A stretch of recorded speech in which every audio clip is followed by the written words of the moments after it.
Cleopatra wasn't Egyptian, and Rome knew it. When you picture Cleopatra, chances are you imagine the ultimate Egyptian queen.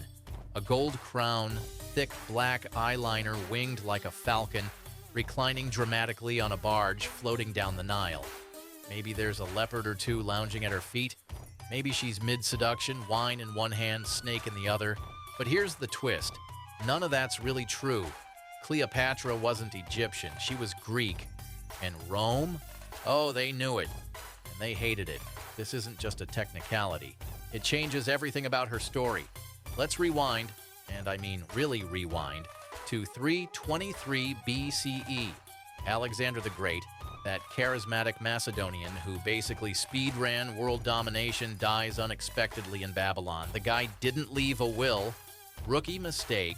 His empire, which stretched from Greece to the Himalayas, gets torn apart by his top generals like toddlers fighting over toys.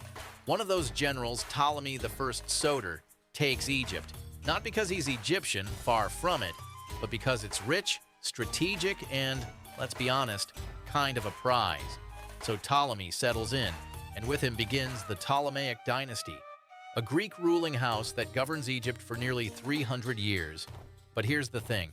These weren't your average multicultural rulers embracing the local vibe. No, the Ptolemies doubled down on being Greek. They spoke Greek, worshipped Greek gods, and when it came to marriage, they kept it in the family, literally, brother married sister.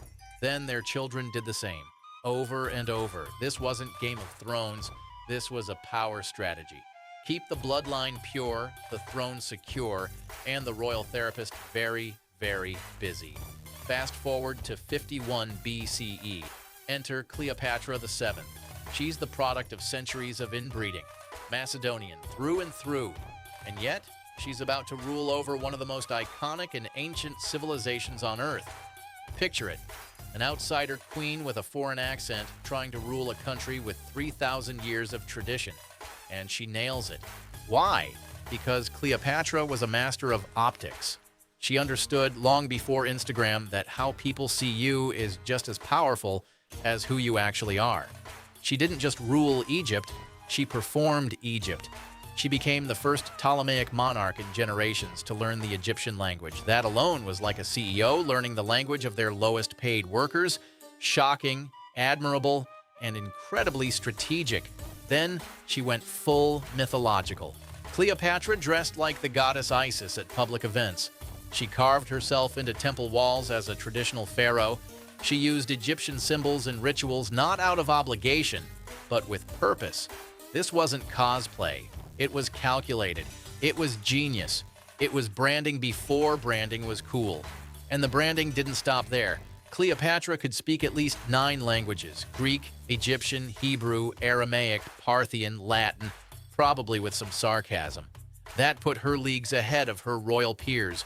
Most Ptolemies barely left their palaces, much less conversed with foreign dignitaries. Cleopatra, on the other hand, could meet an envoy face-to-face in their language and convince them that Egypt wasn't just surviving, it was thriving.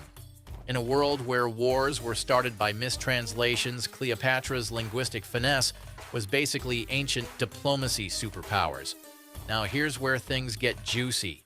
Rome enters the chat. The Roman Republic is cracking under the pressure of its own ambition. Julius Caesar, fresh off crossing the Rubicon and effectively kicking democracy in the teeth, lands in Alexandria.